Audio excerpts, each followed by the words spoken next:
Drive in anxious and cruise out confident. With the best automotive information for your vehicle.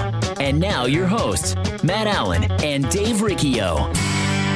Well, good morning, everybody, and welcome to another edition of Bumper to Bumper Radio on this beautiful Saturday, October morning. My name is Matt Allen. Along here with me is Dave Riccio, and together every single Saturday we are your KTAR car guys at 11 o'clock. Bumper to Bumper Radio is a show every week to help you, the motoring public, anybody who owns a car, maybe even rides in a car for that matter, and I think that covers just about everybody, to help you have a better overall motoring experience, a car ownership experience. Maybe it's a car buying experience. Whatever experience it is that you're having with your car, we'd like to think we can help you do that and have a good one. If you'd like some help, you can get involved with the show at 602-277-5827. It's 602-277-KTAR. And if you like to text, you can do that at 411-923. You can find us every other day of the week at bumpertobumperradio.com. Send us a message if you like. Maybe you got a show topic or something you want to hear us talk about. That's a good place to get that message to us. So, Dave, talking about cars, I saw an article the other day that said the majority of new car financing is done for 84 months. 7 years.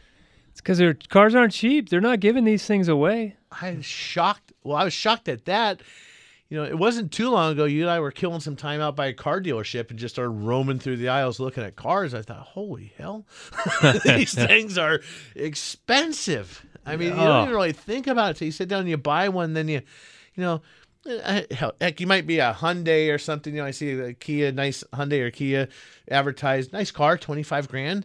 But, maybe you want something a little sportier, you need something bigger or whatever. I mean, I'm seeing these loaded up Sequoias and Toyotas. It doesn't matter if it's 80 Gs. Yeah, it's ridiculous. It used to be, that's more than a lot of houses in certain areas of the country.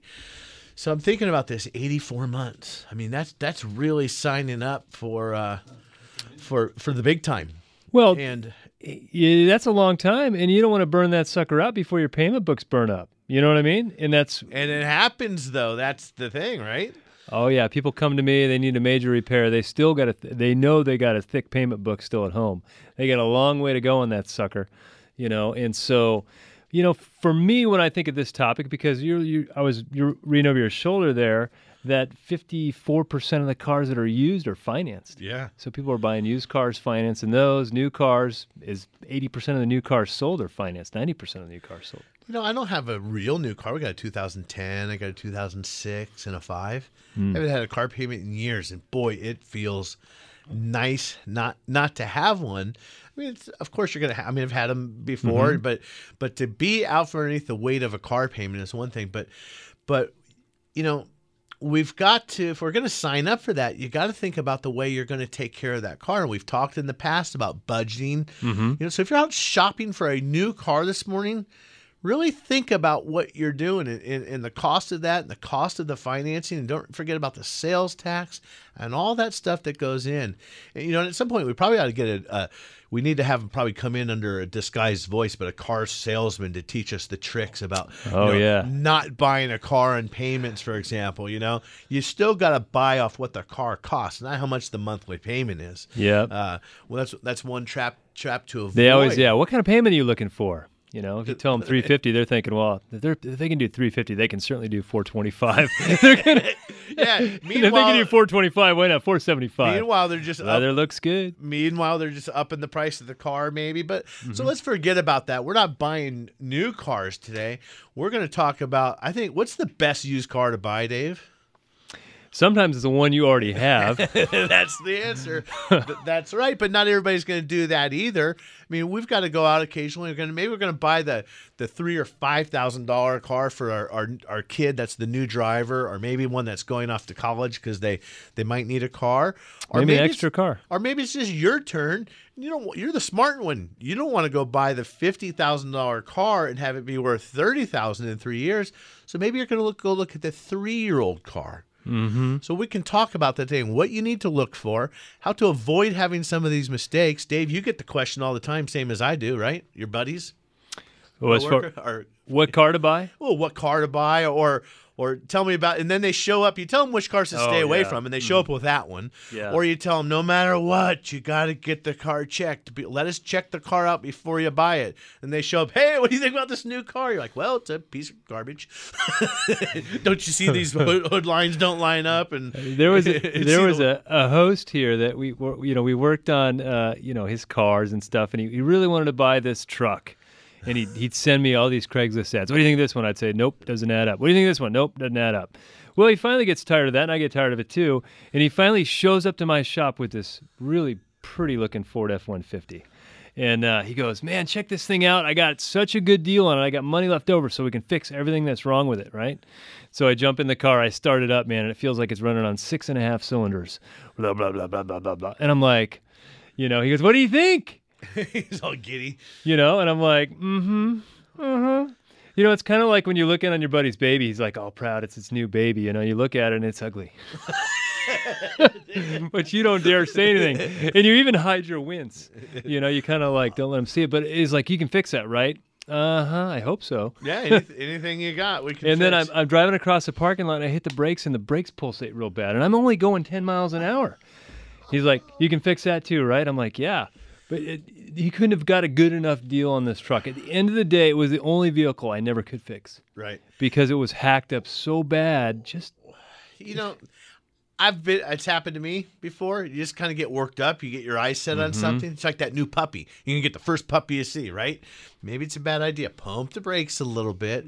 And you want to look around. I mean, I saw an article the other day too. I didn't read it. I just saw the headline said Carfax or somebody says bumper sticker knowledge. I saw the headline, but oodles 450,000 flood damaged cars out there on the road. And Kerry saw it too. He didn't read it either, but he saw it. All we need is headlines in this country. Yeah, that's right. So they're out there. I don't think we see as much of that stuff here in Phoenix, although we had some cars get toasted in the rain. I would have bought one the other day from they ship them over, but get them through the auctions. But they're not all necessarily bad. But so you got to take the car to the shop, and you need to get it checked out. You really need to go drive this car, and I'm not talking about a ride around the block. Mm-hmm. I mean, Dave, how long does it take for a transmission symptom to show up sometime? 30 minutes of driving. Yeah. So you tell the salesman, here's my driver's license, here's my insurance. You go talk to another customer. Don't bother me for a while. My wife, my husband, and I, whatever that makeup is, we're going to put the car seat in the car or whatever we're going to do, and we're going to go for a cruise. Mm-hmm. And maybe that's the same that holds true with Joe the neighbor who you found on Craigslist or Auto Trader. You got to get that car out and drive it. Mm. Not very often. I mean, it depends on what price range you're in, but not very often is that $5,000 car in great condition. No. You tell people, it happens for you, Dave, too. You need a transmission, or I tell them, oh, you need a bunch of work, you need this. Just get a new car, I'm going to sell this one. Mm-hmm. Right? Yeah, that means the next guy's got to do it. Yeah. And these factory pre-certified, pre-owned that doesn't mean, I've seen some that are done right, where they change out all the brakes, all this, all that. It's a good sift. They're better than most, put it that way. Correct. But, I mean, there's still, but just having sometimes some of the cars I can just drive around the block and say, don't buy this. Yes. Some of the cars you got to look a little harder, to make sure. But every time I notice when I buy something, if I'm ever talking to a salesman, they always create pressure. They always just create pressure. Like, oh, I got to do this now or something's going to go wrong. So I just say, hey, listen, buddy, if there's pressure, then it's the wrong deal for me. Mm-hmm. So I'm already feeling pressure, so it might be the wrong deal for me. Maybe I better go on. Oh, wait, when you watch them all of a sudden back off. You do have time. If it's kind of hard to get your $2,500 or $3,500 car over to your mechanic to check it out before you buy it. Because they go quick. You're not going to expect a whole lot out of a car like that. But if you're going to invest, buy a $10,000, $15,000, $20,000 used car, you can spend $40,000 on a used car. Heck yeah. That is a big purchase. Certainly worth having your mechanic check that out. Well, and I think some of the things that help you stay in the driver's seat, no pun intended there, is have your own financing. Mm. Buy it cash on the barrelhead. Well, not even that. You can go to your credit union or go to the bank. Yeah, what do I qualify for? You don't need to give all your personal information to this guy selling you the car because he's got the goods on you now. Mm-hmm. If you know how much you can afford and you've run a couple different scenarios out, heck, you can go on Google and type in auto loan calculator. It's not that hard. If you can't figure that out, you probably shouldn't have a driver's license. and so know what you can afford. Know what the sales tax is in your town or your city or wherever you are, that 8.3 or 8.9 or whatever it is, and run out some scenarios. So as you're shopping for these cars and understanding how much you can afford or can't afford or want to put down and what the sales tax is, that's a good way to be in control as far as I'm concerned. Well, and I think that's a theme that always comes up is as far as, we can be proactive about maintaining a car. We can be reactive. We can be proactive about buying a car, or we can be reactive about buying it. You want to be in the driver's seat when you go to buy a car. So you don't want to be in a pinch last minute. You should have a game plan with any vehicle that you own. How many more years am I going to have this car? How many more, when you're thinking about it, it even affects how you maintain the car. But you have to have a plan. Otherwise, you just kind of, whatever happens, happens. Yeah. I mean, and you can have a savings plan for your new car. There's not a lot that should be happening with your car and in your life that is a big surprise. Like, hello, oh my gosh, Christmas is here already. Can't believe the car broke down. Yeah, it's got 100,000 miles on it. That happens. Yeah, oh my gosh, Christmas is here. Yeah, it's been on the 25th the last however many years. Umpteen, whatever. So, but have a plan, and then you're not under stress, you're under pressure. And what do you do when you're under stress and under pressure? You make decisions. Bad choices. So we can break this down. One of the bad choices that happens often is I see people buying batteries on the side of the road. Apparently, there's these battery delivery companies that come out and put a crummy battery in your car and get you off the side of the road, but then you got to go back to them every time. But batteries is one of those things where you can be proactive or you can be reactive.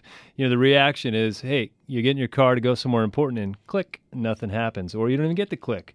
So you can get a battery ahead of time. Make sure your battery is being checked every time you go into the shop. And if you do need a battery, get yourself a good Interstate battery. They're a coast-to-coast battery. They have a good 2-year free replacement warranty, and they're prorated up to 60, 72 months on some cases. The Megatron Plus. They sound impressive. Anyway, when we come back, we're taking your phone calls at 602-277-5827, 602-277-KTR. Whether you got a noise, whether you got a car you're looking at purchasing, whether you got a vibration, whether you got the anomaly of a weird check engine light that pops up every now, we can help you with all that and more at 602-277-5827.